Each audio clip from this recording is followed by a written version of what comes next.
সামনেই আসছে জামাই ষষ্ঠী। জামাই ষষ্ঠীর দিন জামাইদের উপলক্ষে আমরা বাড়িতে কিন্তু কিছু স্পেশাল আয়োজন করে থাকি। তার মধ্যে আমরা চেষ্টা করি একটু ভিন্ন রকম কিছু বানানোর। তো এই 3 বছরে আমি অনেক রকম ভিন্ন রকম রেসিপি আপনাদের সাথে শেয়ার করেছি, যেটা জামাই ষষ্ঠী স্পেশাল হিসেবে আমি একটা প্লেলিস্ট বানিয়েছি, সেখানে রয়েছে, আপনারা চাইলে চেক করে নিতে পারেন। তো আজকে আমি আবারও জামাই ষষ্ঠী স্পেশাল একটা ভিন্ন রকম চিকেনের রেসিপি শেয়ার করছি। আজকের রেসিপি ঠেচা চিকেন বা ঠেচা মুরগ বা ছেঁচা মশলাই কষা মুরগি। কীভাবে বানাবো তাহলে দেখে নেওয়া যাক আজকে ভিডিওটাতে। প্রথমেই আমি এখানে আপনাদের বলেই, এখানে আমি নিয়েছি 1 কিলো পরিমাণ মুরগির মাংস। এখানে হাড় সহ আর হাড় ছাড়া মানে দু রকমই রয়েছে, উইথ বোনও রয়েছে, বোনলেস রয়েছে। আর চিকেনের টুকরোগুলো আমি খুব বেশি বড় রাখিনি, নর্মাল কারি কাট রেখেছি। চিকেন আগেই ধুয়ে ভালো করে জল ঝরিয়ে রাখা রয়েছে। এবার আমরা চিকেনটাকে ম্যারিনেট করবো। ম্যারিনেশনে খুব বিশেষ কিছু মশলা আমাদের প্রয়োজন নেই, খুব সিম্পল আমাদের হাতের কাছেই থাকে। প্রথমেই দেবো পাতিলেবুর রস একটা। আমি এখানে মোটামুটি বড় সাইজের পাতিলেবুর সম্পূর্ণ রসটাই ব্যবহার করলাম। পাতিলেবুর রসটা একটু বেশি দিলে ভালো হয়। এছাড়াও আমরা এর মধ্যে দিয়ে দিচ্ছি নুন।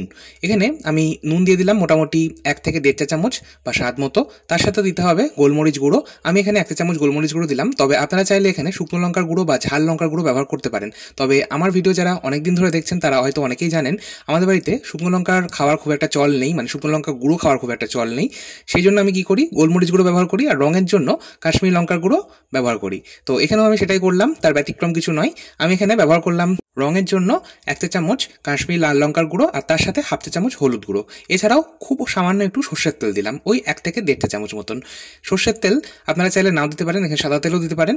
এই রান্নাটা আপনারা চাইলে সম্পূর্ণটাই সাদা তেলও করতে পারেন। তবে আমি যখন বানাই এটা, তখন আমি কিন্তু সামান্য একটু সর্ষের তেল এইভাবে মাংসের মধ্যে মাখিয়ে রাখি, তারপর বাকি রান্নাটা সম্পূর্ণটাই সাদা তেলে করব। তো আজকেও আমি তাই করলাম, অল্প একটু সর্ষের তেল দিয়ে ভালো করে আমি এবার সম্পূর্ণটা মাখিয়ে নিচ্ছি। মানে নুন, হলুদ, কাশ্মীরি লঙ্কার গুঁড়ো, গোলমরিচ গুঁড়ো আর পাতিলেবুর রস সম্পূর্ণটা খুব সুন্দর করে মাখিয়ে নিলাম। আপনারা হয়তো অনেকেই বলতে পারেন এখানে কি পাতিলেবুর পরিবর্তে ভিনিগার দেওয়া যেতে পারে। তো আমি কিন্তু এখানে বলবো আপনারা ভিনিগার ব্যবহার করবেন না, এখানে আপনারা পাতিলেবুর রস ব্যবহার করবেন, তাহলে বেশি ভালো হবে স্বাদটা। যাই হোক, সমস্তটাকে সুন্দর করে মাখিয়ে নিয়ে আমি এটা রেখে দিলাম মোটামুটি 10 থেকে 15 মিনিট বা 20 মিনিট মতো রাখলেই হবে। খুব বেশি সময় ম্যারিনেট করে রাখার প্রয়োজন নেই। আমরা এই 20-25 মিনিটের মধ্যে বাকি প্রিপারেশনগুলো করে নেব। তার জন্য গ্যাস ওভেনের কাছে চলে এসেছি। আমি ফ্রাইং প্যানের মধ্যে প্রথমে দিয়ে দিলাম সাদা তেল। ওই যে আগে বলেছি বাকি সম্পূর্ণ রান্নাটা সাদা তেলেই হবে। তেলের পরিমাণটা খুব বেশি দেওয়ার প্রয়োজন নেই। প্রথমে আমি এখানে মোটামুটি ওই 1.5 থেকে 2 টেবিল চামচ তেল দিয়েছি। তেল ভালো মতো গরম হয়ে গেলে আমি প্রথমেই 1 মুঠো কাঁচা চিনেবাদাম দিয়ে চিনেবাদামটাকে হালকা করে 30 থেকে 35 সেকেন্ড নাড়াচাড়া করে ভেজে নিলাম। তারপর এর মধ্যে আমি দিয়ে দিলাম সাদা তিল। এখানে আমি মোটামুটি 1 থেকে 2 চা চামচ মতন সাদা তিল ব্যবহার করেছি। সাদা তিল দেওয়ার পর আমি এর মধ্যে দিয়ে দিলাম রসুন। এখানে মোটামুটি 15 থেকে 20 কোয়া রসুন রয়েছে। রসুনের পরিমাণটা একটু বেশি ব্যবহার করতে হবে, তাহলে স্বাদ ভালো হবে।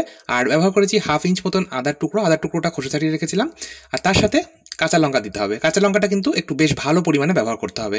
এই রান্নাটা একটু কিন্তু ঝাল ঝাল হলে খেতে বেশি ভালো লাগে। আমি এখানে মোটামুটি 10 থেকে 12টা মতন কাঁচা লঙ্কা এখানে ব্যবহার করেছি। আচ্ছা, এই সমস্তটাকে একটু নাড়াচাড়া করে 1 মিনিট ভেজে নিলাম।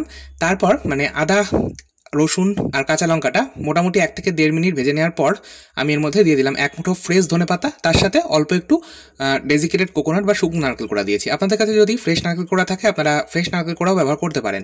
যাই হোক, নারকেল কোড়া মানে শুকনো নারকেল কোড়া আর ধনেপাতা দেওয়ার পর কিন্তু আর খুব বেশি সময় নাড়াচাড়া করার প্রয়োজন নেই। ওই 1 থেকে 1.5 মিনিট নাড়াচাড়া করে এটা আমরা এবার নামিয়ে নেব। আর এটা কিন্তু আমি ডিরেক্ট নামিয়ে নিলাম একটা হামানদিস্তার মধ্যে। আপনারা চাইলে শিলেও কিন্তু এই কাজটা করতে পারেন। তবে হামানদিস্তা বা শিল যদি ব্যবহার করা হয় এই রান্নাটাতে মশলা বাটার জন্য, তাহলে কিন্তু বেশি ভালো হয়। আর এই কাজটা কিন্তু গরম অবস্থাতেই করতে হবে। আমি গরম অবস্থাতেই এটা ভালো মতো ঠেচে নিলাম বা ছেঁচে নিলাম। এটা এই জন্যই কিন্তু এর নাম ঠেচা মুরগ বা ছেঁচা মশলাই তৈরি মুরগি। তো যাই হোক, দেখুন মশলাটা কিন্তু এইরকম একটু দারদারা হবে, মানে একটু দানাদার থাকবে, একদম মিহি পেস্ট হবে না। আর গরম অবস্থাতেই কাজটা করলে ভালো হয়। তবে এখানে কিন্তু আরেকটা কথা আমি আপনাদের বলবো, আপনাদের যদি হাতের কাছে হামানদিস্তা বা শিলনোড়া না থাকে, কারণ বর্তমানে সত্যি বলতে হামানদিস্তা আর শিলের ব্যবহার কিন্তু প্রায় উঠেই গেছে। তো অনেকের বাড়িতে হয়তো নাও থাকতে পারে, সেক্ষেত্রে আপনারা মিক্সার গ্রাইন্ডারে কাজটা করে নেবেন। তবে কোনো রকম জলে ব্যবহার করবেন না, জাস্ট পালস মোডে 1 থেকে 2 বার আপনারা এটা গ্রাইন্ড করবেন, তাহলে কিন্তু এরকম ঠেচা বা ছেঁচা মশলার মতনই তৈরি হয়ে যাবে মশলাটা। তবে সেক্ষেত্রে অবশ্যই আপনারা মশলাটা কিন্তু ঠান্ডা করে নিয়ে তারপরেই করবেন, মানে পুরো ব্যতিক্রম কাজ করতে হবে। আমরা যেমন গরম অবস্থাতেই শিলে বা হামানদিস্তায় বেটে নিচ্ছি মশলাটা, যদি আপনারা গ্রাইন্ডিং জারে করেন সেক্ষেত্রে অবশ্যই মশলাটাকে ঠান্ডা করে নিয়ে তারপর আমাদের মশলাটাকে কিন্তু বাটতে হবে। আর একটা কথা বলাই বাহুল্য, স্বাদে কিন্তু পার্থক্য হবে যদি গ্রাইন্ডিং জারে মশলা বাটা হয় আর যদি হামানদিস্তা বা শিলে মশলা বাটা হয়। আমি হামানদিস্তা বা শিলে মশলাটা বাটা প্রেফার করব, কারণ এতে স্বাদটা একদম অথেন্টিক থাকবে। আর যদি মিক্সার গ্রাইন্ডারে বাটা হয় মশলাটা, তাহলে কিন্তু স্বাদে একটু পার্থক্য হবেই। যাই হোক, কথা বলতে বলতেই আমি মশলাটা তো রেডি করে নিয়েছিলাম। তারপর ওই একই ফ্রাইং প্যানের মধ্যে আরও খানিকটা সাদা তেল দিয়ে, তেল ভালো মতো গরম হলে আমি ফোড়নে ব্যবহার করলাম দুটো গোটা শুকনো লঙ্কা, তার সাথে অল্প একটু দারচিনি ব্যবহার করেছি আর অল্প একটু লবঙ্গ ব্যবহার করেছি। তার সাথে ব্যবহার করেছি 1 চা চামচ গোটা জিরে। জিরের পরিমাণটা একটু বেশি ব্যবহার করতে হবে, কারণ এতে আলাদা করে কিন্তু আমরা জিরের গুঁড়ো বা ধনের গুঁড়ো কিছুই ব্যবহার করব না। আর এই রান্নাতে আপনারা ধনের গুঁড়ো ব্যবহার করতেই পারেন, তবে এই রান্নাতে আমি ধনিয়া গুঁড়ো বা ধনে গুঁড়োর ব্যবহার একেবারেই করি না। যাই হোক, মশলাটা একটু ভাজা ভাজা হলে আমি এর মধ্যে দিয়ে দিলাম দুটো মাঝারি সাইজের একদম মিহি করে কুচিয়ে রাখা পেঁয়াজ। পেঁয়াজটাকে হালকা লাল করে অল্প একটু চিনি দিয়ে ভেজে নিলাম। পেঁয়াজটা যদি চিনি দিয়ে ভাজা হয় তাহলে একটা সুন্দর লালচে রং আসবে, সেই জন্যই দেওয়া।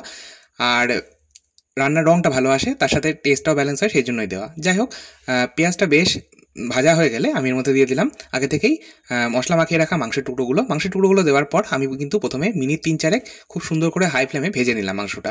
পেঁয়াজের সাথে মাংসটাকে প্রথমে যদি হাই ফ্লেমে ভেজে নেওয়া হয় তাহলে মাংসের স্বাদ ভীষণ ভালো হয়।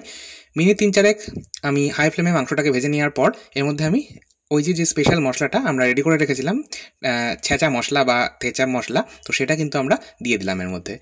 আর দিয়ে দেওয়ার পর এবার আমি এর মধ্যে একটা মাঝারি সাইজের টমেটো টুকরো করে দিয়ে দিলাম।